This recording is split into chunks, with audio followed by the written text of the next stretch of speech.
is Channel 2 News at noon. Good afternoon. Investigators are now trying to piece together a puzzle of fatal obsession. Police say a tennis pro turned an upstate New York cabin into a house of terror and planned to bring a student there.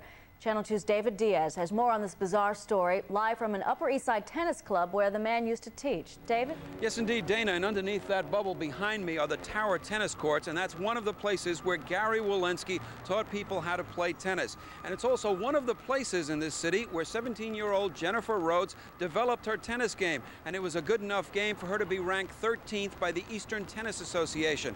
And apparently also one of the places where Walensky's sadomasochistic obsession for Jennifer festered and grew.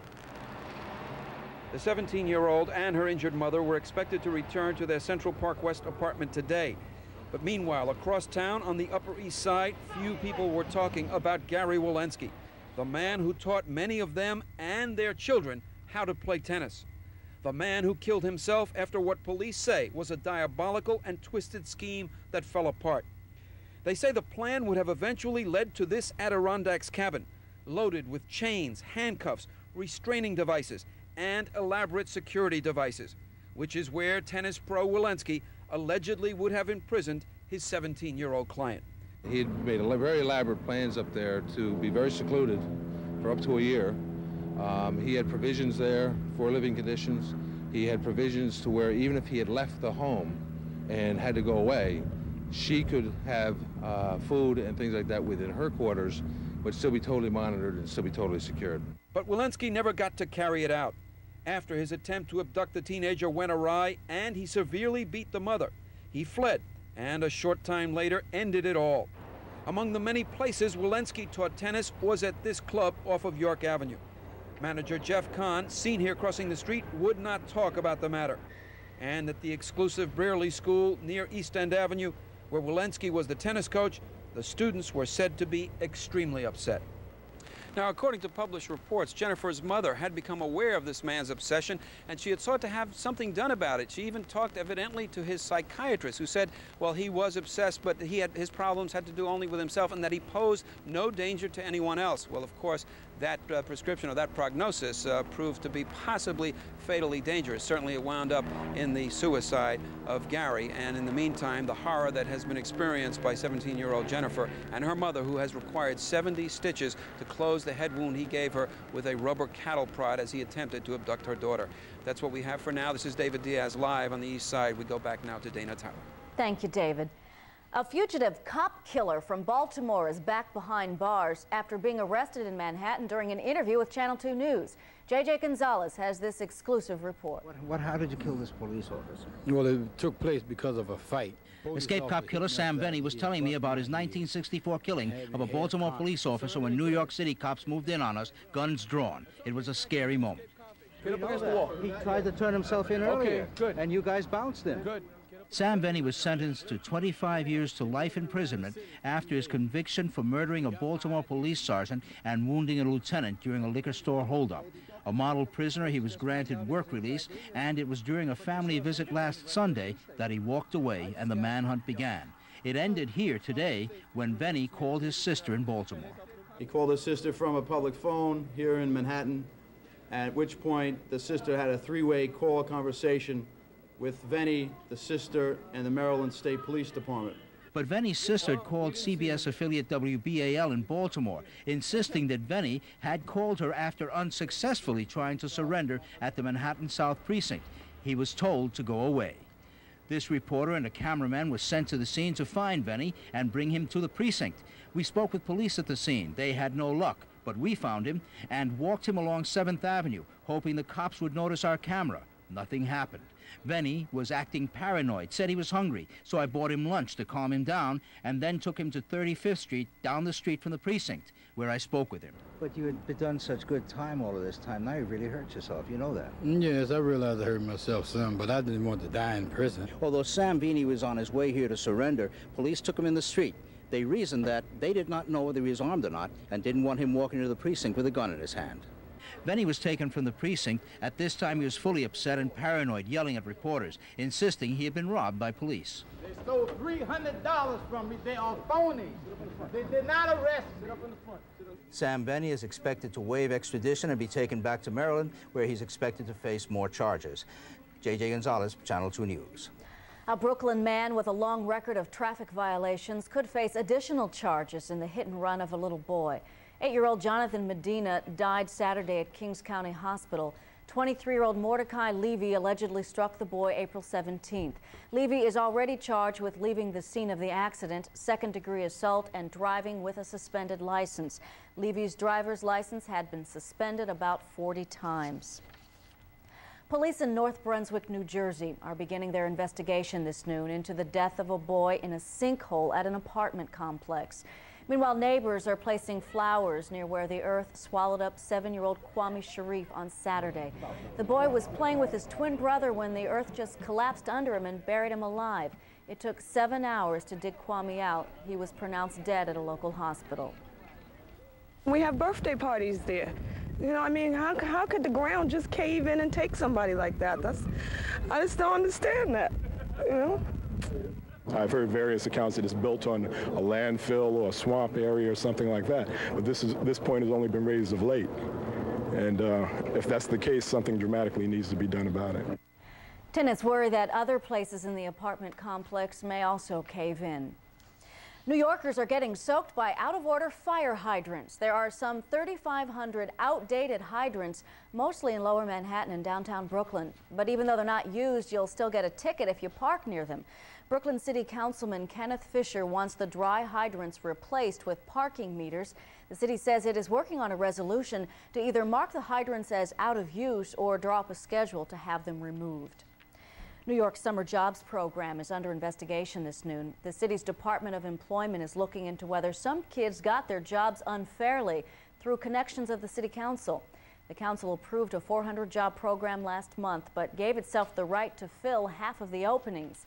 Each council member could personally choose at least 3 young people for the jobs. The city investigation will determine whether that's a conflict of interest. Talks are being held at this hour in Fairfield, New Jersey, to try to avert a strike at one of the biggest supermarket chains in our area. If these talks fall through, unionized workers for A&P have already voted to strike. Yesterday's vote came after employees rejected the latest proposal from management. Other workers at Grand Union, ShopRite, Pathmark, and Foodtown are reviewing contract offers right now. Rough weather may be headed our way. A severe thunderstorm watch is in effect for parts of our area. Right now, Frank Field has the latest from the Channel 2 Weather Center. Frank? Well, that severe thunderstorm watch will be in effect until 5 this afternoon. There's some nice, cool, dry air that's heading this way. It is triggering off a lot of showers. Look at the radar, and you can see that line goes all the way from New England down through the Ohio Valley. It's moving eastward. It should come through this afternoon. There are some pretty good thunderstorms in there. That means some strong winds might be involved and also some heavy rains, but they'll be widely scattered. It just means the watch is on for this afternoon. I'll have more details when I join you in the studio. Okay, thank you, Frank. Still ahead, a historic day to remember a terrible time in our history. The Holocaust Museum opens to the public in our nation's capital. Also, word on who tipped off cult members during the first FBI assault on the Waco compound. Channel 2 News, sponsored by Sinkhole. It's a little thing. When I have my morning coffee, I like to spread my newspaper out. And for 32 years on the 710 Express, this was impossible. You have to fold it 19 times so you don't cross that invisible line into the other guy's seat. It's nice to have the time to appreciate the smooth, rich taste of Sanka coffee. And my coffee tastes even better without the paper cup. Sanka, everything you love about coffee. Do you know how quick and easy it is to make a bubble? Vittorio, tell them about the sauce. My mother. And now it's easier than ever with new Bobbly pizza sauce. Tell them it's as easy as making a sandwich. Oh, Mama, who'd want a sandwich when they could have a Bobbly? Bobbly with cheese, Bobbly with chicken, Bobbly with spaghetti. They're all so easy to make with new Bobbly pizza sauce. Look for it on the Bobbly rack like this. And remember, it's more than a pizza. It's a Bobbly. In 1914, laws were passed to protect garment workers from cruel and inhumane working conditions. Now, there's about 2,000 firms out there that are operating outside of the law. Channel 2 News exposes the shocking abuse in some of New York's garment factories. It's dangerous. They're sweatshops employing and exploiting illegal aliens and their children. They're not supposed to be working here. They're supposed to be in school. Sweatshops, hard labor. That's not the American dream. A special investigation, Wednesday at 11 on Channel 2 News. My husband has taught me use peroxide and baking soda. He's a dentist. This is Mentadent, the only toothpaste with baking soda and peroxide. There is baking soda toothpaste, but Mentadent has baking soda and peroxide and fluoride. It's fantastic. My husband recommends all three. You can feel the bubbles foaming and tingling. It tastes terrific. It makes my mouth feel squeaky clean. Mentadent, it's it. Dial a Mattress. For over 10 years, the easiest way to buy a brand new mattress without leaving home. Just pick up the phone and dial 1-800-MATTRES. You'll get the lowest prices on Sealy Posturepedic, Certa Perfect Sleeper, and Simmons Beauty Rest. You'll get express 2-hour delivery. That's right, 2-hour delivery, and you only pay our driver upon your approval. Dial 1-800-MATTRES and leave off the last S for savings. It's a historic day in Washington with the opening of a memorial to one of the worst periods in history. The U.S. Holocaust Museum opened in our nation's capital this morning to long lines. It is America's shrine to the victims of the Nazi Holocaust. The nearly $170 million project is filled with history, from gas chambers to books to photographs. I think the enormity of the suffering that these people experienced is something I won't enjoy participating in, but I need to see it. Being a Black, I've suffered a lot, and I just want to see what some of the Jewish people have gone through. Channel 2's Maury Alter is in Washington. He's going to join us at 5 o'clock live with visitors' reactions to the moving and disturbing images they find inside the museum. Bosnia's Serbs have set the stage for a new confrontation with the European community. The Bosnian Serb Assembly has rejected a United Nations peace plan. That means tougher sanctions will take effect at midnight tonight, targeting Serbs in what remains of Yugoslavia. Yugoslav bank funds will be frozen worldwide. Their trains, ships, and airplanes will be detained, and a blockade will stop Yugoslav goods on the Danube River. The U.S. and its NATO allies plan to consult this week on a possible airstrike to stop Serbian aggression in Bosnia. In this country, there's new information today on how the disastrous standoff at the Texas cult compound began. Branch Davidian leader David Koresh was warned ahead of time, and that warning apparently came from his brother-in-law, David Jones. Jones's body is the first of the cult members to be positively identified. Koresh's attorney says the day of the ATF raid, February 28th, Jones ran into a TV photographer who warned him away from the compound, and Jones warned Koresh. The resulting gun battle began the 51-day siege that ended with the compound burning to the ground a week ago. In identifying Jones, authorities say he died not from the fire, but from a gunshot blast. The preliminary cause of death of Mr. Jones is gunshot wound of right head. More than 40 bodies have been recovered so far from the ruins of the burned-out compound. Our Noon Health Watch is next with a startling survey on why older Americans are a target for diseases. Plus a report that baseball great Joe DiMaggio has doctors in Europe stumped.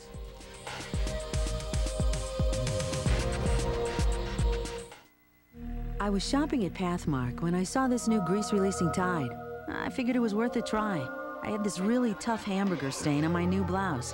There was grease all over. My friend Jan felt terrible. When it comes to tough grease like this hamburger stain, nothing beats the power of new Tide with grease releasers. Now at a great price at Pathmark. The grease was gone. I told Jan this new Tide got it out. That didn't surprise her, but the great price did. Try new Tide with grease releasers now at Pathmark. Look both ways before crossing, and then cross your fingers, because your next step into some city streets could be your last. Thursday. There are people getting hit on a daily basis. Channel 2 News walks you down the most dangerous streets in New York. The guy stopped, looked at his car, and kept on going. Are bad drivers and bad laws putting you and your family at risk? You pray. Am I going to make it to the other side? Don't get caught at a fatal crossing. A special report, Thursday at 11 on Channel 2 News. Oh, I looked in the phone book, and there were pages of dentist advertising, but I couldn't tell one dentist from another. My friends would say, try my dentist, he's great, but they couldn't give me any specific information about him. As a mother, reliable information is very important to me. In 3 minutes, the operator from 1-800-DENTIST told me all kinds of information on the dentist. They answered all my questions about the dentist. I knew the dentist was pre-screened, and all of this was free to me, so why wouldn't you call 1-800-DENTIST? Sometimes pain is a difficult thing to deal with, and fear prevents you from doing something about it. If this holds true for you, you need to know about laser surgery care, a precise, sensitive process that can help put an end to pain from hemorrhoids or hernia. So quick, you can get treated in one of our outpatient centers and be home the same day. Why suffer? If this patient can take it, you should have nothing to fear. Come out of your shell. Call 1-800-MD-LASER and help say goodbye to pain. There's disturbing information this noon about the health of older people in our country. A survey released today says 1 in 4 elderly Americans suffers from malnourishment, and half of all elderly hospital patients are malnourished. Poor nutrition weakens the body and leaves you vulnerable to diseases such as diabetes, heart disease, and cancer. The study recommends senior citizens get routine nutrition screening. Doctors are reportedly monitoring 78-year-old Joe DiMaggio this noon in Rome. The San Francisco Chronicle reports the Baseball Hall of Famer, known as the Yankee Clipper, got sick during a dinner Saturday night. He apparently vomited blood. DiMaggio is being kept under observation at his hotel until doctors figure out exactly what's wrong. If you are a fan of All My Children, you know the trouble that is brewing in Erica Kane's life, isn't it always? Meredith Berlin of Soap Opera Digest is here to fill us in on that and other developing storylines in the world of daytime drama. What's up for Miss Kane? Well, anyone who's been watching the show knows that Kendall has some secret regarding Erica's life, and on May 10th, we're going to find out exactly who Kendall is, what her relationship is to Erica, and we understand it's going to open up a can of worms for Erica and the other people in her life, including her daughter and her fiancé. And if you thought you knew everything about Erica, this is going to really blow the lid on that. Oh, I bet you can. I bet a lot of people can. All My Children also has another groundbreaking storyline beginning this Wednesday. Police Cadet Taylor is going to go undercover and pass as a white woman to infiltrate a hate group on the Pine Valley campus. Now, this group is believed to be responsible for a host of racial incidents, including spray painting racial slurs on Tom and Livia's house. Insiders say that the racial hatred storyline they did last year helped them nab the Emmy for Best Dramatic Series. As the world turns, viewers will be happy to see that Scott Bryce is returning to the show only for two weeks, but it begins May 24th. He's coming to comfort Lucinda after learning that Lily is cutting all ties from him. Also returning to the show, Renee Props, who played Ellie. She'll be on hand for 3 days, and we understand their scenes together will be very emotional. They used to be together, right? They used to be together, right. May 5th, Robin Griggs joins the cast of Another World. She'll play Joy, a singer. She's going to be the third wheel in a triangle, including Jenna and Dean. Very, very hot this summer. Also, if she looks familiar, that's because she played the woman who shot Carlo Hesser on One Life to Live. And tomorrow, Terrence McNally, not the writer, the actor, is going to join the cast of Young and Restless as Robert Lynch. He's going to be April's long-lost husband. In addition to being an actor, he's also a screenwriter, helped write the movie Earth Girls Are Easy. Let's go back to All My Children, the racial hatred storyline that was very strong last year. Very, very strong last year. It did a good job. This one's supposed to last 3 weeks, and the actress who's playing Taylor is going to go under a 3-hour makeup job to appear as white. They also do a lot of PSAs on getting along. It's one of the best shows in terms of racial bigotry. Thank you. See you next week, baby permitting. Coming up, Frank Field will be back to tell us more about the severe thunderstorm watch and the April showers in our forecast. And after 2 misses, America's space program flies on the wings of success. Continue here all day long. This behind me is the site where the little 7-year-old child died on Saturday. Kwame Sharif, just 7 years old. He lived in one of the apartments behind that equipment. His father came out here a short time ago and just looked with officials as to what was being done. What officials are doing here is digging 3 parallel holes through that area. This entire complex, about 15 years ago, they say was part woods, part farmland. They're not sure what's underneath. The point is to dig trenches, to find out what's there. and to see if there are any other areas where this soil may be compromised. The child was just running with his twin brother along here, and witnesses have reportedly said that he just slipped down into a hole. As his family and neighbors and rescuers then later tried to pull him out, he went down deeper and deeper and ended up dying 8 feet under. So everyone here is quite concerned. They're trying to find out what caused it. We'll have more on the Channel 2 News this evening. Dana? Thank you, John. Finally, it's a go for the Space Shuttle Columbia. 2, 1, solid rocket ignition, and liftoff. Liftoff of Columbia on a voyage to the future. Always a pretty picture. Columbia blasted off right on time at 10:50 this morning. The 9-day flight will focus on dozens of scientific experiments managed by Germany. NASA tried to launch Columbia on this same mission twice before but failed. The first time it was engine trouble, the second time a faulty navigation unit. Sky's looking good down in Florida, not so good here. Here's Frank. Well, we have a chance at some showers and thunderstorms developing this afternoon. A severe thunderstorm watch is in effect until 5 o'clock. The National Weather Service expects some pretty good thunder showers to develop. There's some very chilly air that's off to the west. It's pushing through eastern Pennsylvania. And that 69 degrees you see there is probably going to be the high for us today, because that cooler air will move right through, and that will set off all the showers and the scattered thunder showers later this afternoon.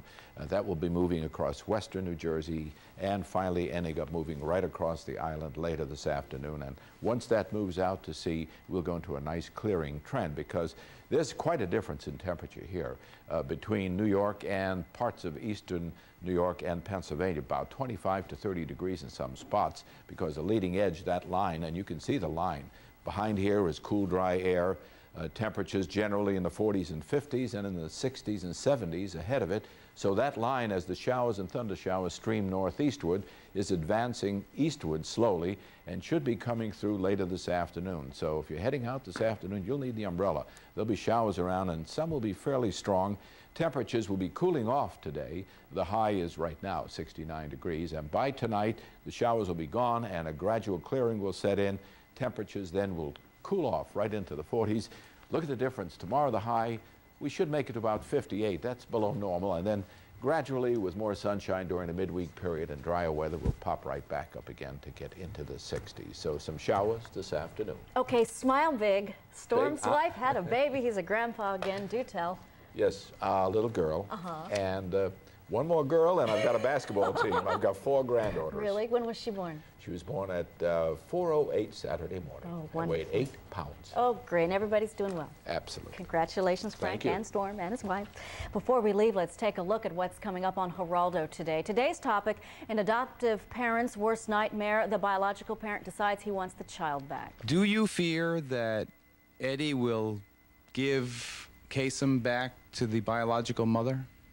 There's that potential. He's never denied that that could happen, and the birth mother has been arrested on 2 counts of battery for her other 2 children. I think it's totally bad for a child who's that young to be taken out of his home. If you go and take him out of that environment, that could be totally damaging to him mentally and emotionally. What about the damage was done to me when he was taken out of my home from the first 1 month up to the 7 months? A judge looked at all of those things and terminated your rights. Why are you crying so, sweetheart? Can you? I miss my baby brother. More today at 4 on Channel 2. I'm Dana Tyler. Have a great afternoon.